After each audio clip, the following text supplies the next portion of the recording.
Looking in. Hey, it's us again, drunken comic reviewers. I'm Mark. For once, I'm going to go first and not by force. So I'm actually going to go ahead and do my pick of the week. I actually had a real hard time choosing my pick of the week. I read a couple of really good books. Um, Felt like I didn't want to beat a dead horse like I did with Thanos, so I had a book I'd already picked once that was actually up for the run. But we're going to run with Cowboy Ninja Viking, which is a Shadowline Image comic. Shadow Um, Line! I actually have never even looked at who does this book. So we have Lieberman and Rosmo. Sorry, I can't pronounce people's names, so if I messed you up and you see this video, don't send a hit squad after me. Um, Anyways, Cowboy Ninja Viking. I have just totally loved this book. I love the fact that it is humongous. Let's compare it to a regular book here. You can see Cowboy Ninja Viking sticking out on the side there. Um, the art is very, very gritty. Almost looks like they're rough drafts, but it really fits the story, um, which follows Duncan, who is the cowboy ninja Viking. They're called triplets. They have three personalities. Some of them develop a fourth, which is actually who they are when they're not using any of their triplets personalities. Duncan has four. He has Duncan, and then the cowboy, the ninja, the Viking. So when he goes into combat, he'll draw a gun, blast you, swipe you, go stealthy. It's really neat and just a real interesting read. This one, in the previous issue, Duncan had actually lost his ability to get the triplets out, and they're trying to bring them back. And it's a real weird psychological kind of thing on this book. Most of them are action, but this one's kind of like a psychological thriller read. The last two issues. Looked like you had a question for me. So, do they know when, like, say the cowboy? Does the cowboy know about the Viking and They the. seem to know about each other. I'm not sure all of them do with all the triplets. That I forget the exact number. There's like 20 people that have this ability or something. Um, but Duncan, the main character, his seem to know about each other, and they don't seem to get along. That's the best part. And as a reader, you don't get confused because they give you little cues, like the bubble will have a samurai sword when it's the ninja, or a revolver when it's the cowboy. So you get little cues, and that helps a lot with the read. Otherwise, I actually think it would become almost impossible to read. Yeah, I've checked it out. I don't have it on full like you do.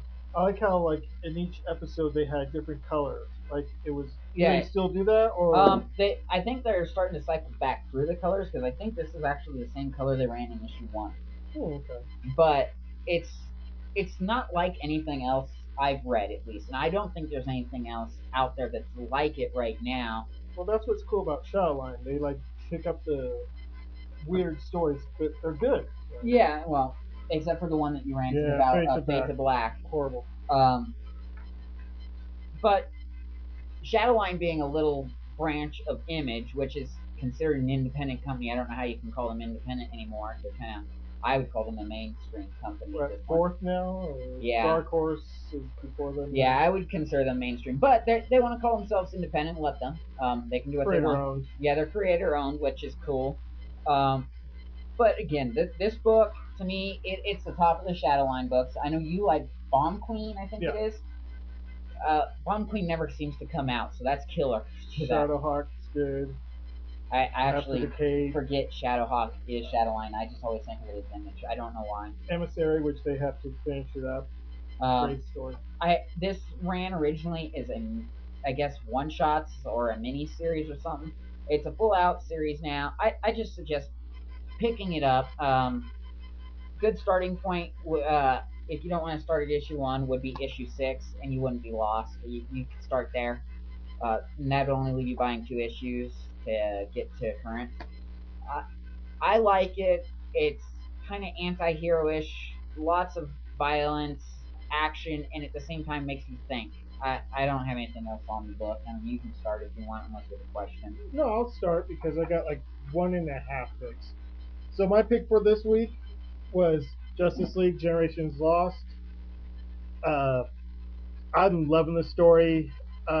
It has the brightest day tag to it, but the only I'll thing get to that in a little bit. the only thing it really deals with is Max Lord, and then the Justice League International, and I love Justice League International with Booster Gold, uh, Captain Atom, Frost, Fire. Guy was in it. He's on it now. Blue Beetle. Do they have a lantern then? No, Max doesn't want any lanterns Okay. because of what happened with. That just seems like a Justice League standby. That's why I was asking. Right. He because of what happened in Blackest Day, Max Lord doesn't want to involve any more lanterns with what's going on. Um, didn't know much back history of Captain Atom. I know that he became a bad guy. It should have been Hawk that became the. Oh, I can't really remember, but now it's Captain Atom story basically was in this storyline.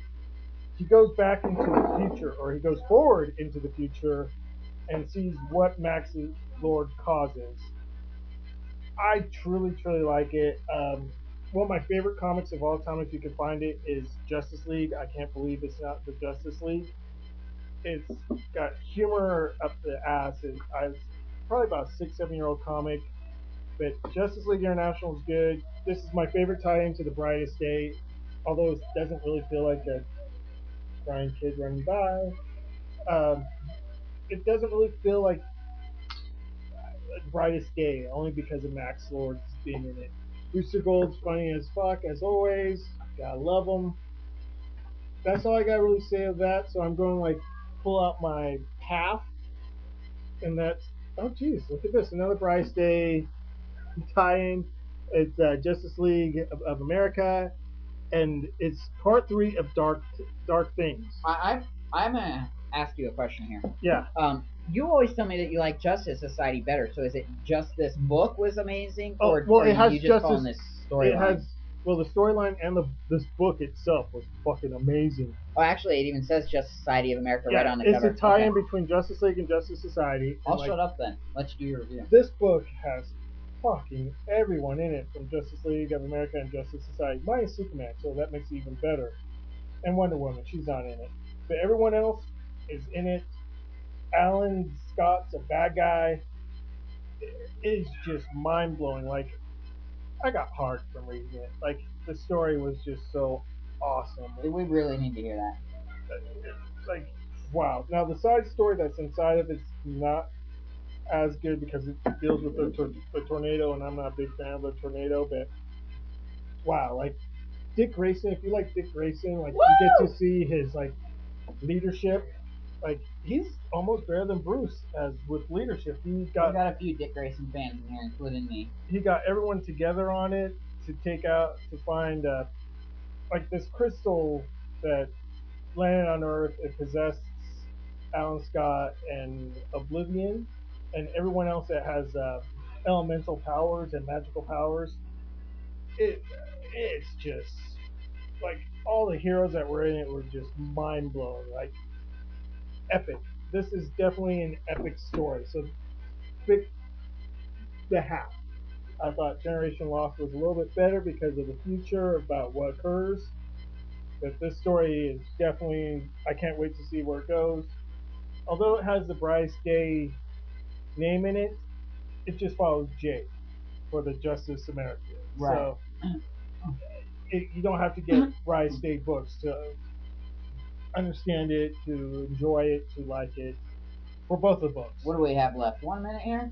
Yeah. All right, we didn't rate our reviews here, I realized. I'll let you go first. Okay, Generation Lost.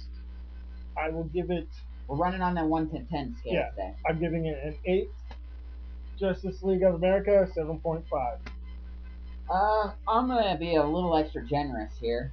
I'm going to give Cowboy Ninja Viking an 8.5. I'd probably give it an 8, except for it's so goddamn original that I'm going to give it a bonus and bring it up to an 8.5 because it's hard to come up with something original nowadays. All right, well, we're going to be doing our rant. Or disc pick, yeah, whatever you want to call it, because we're not always pissed, but just something that's not our pick, really. Yeah, so have a good evening. Watch us, enjoy us, show your friends us, and we'll see you around. If you have any questions, feel free to ask us on here or find us on Justin TV when we do live shows. Bye bye.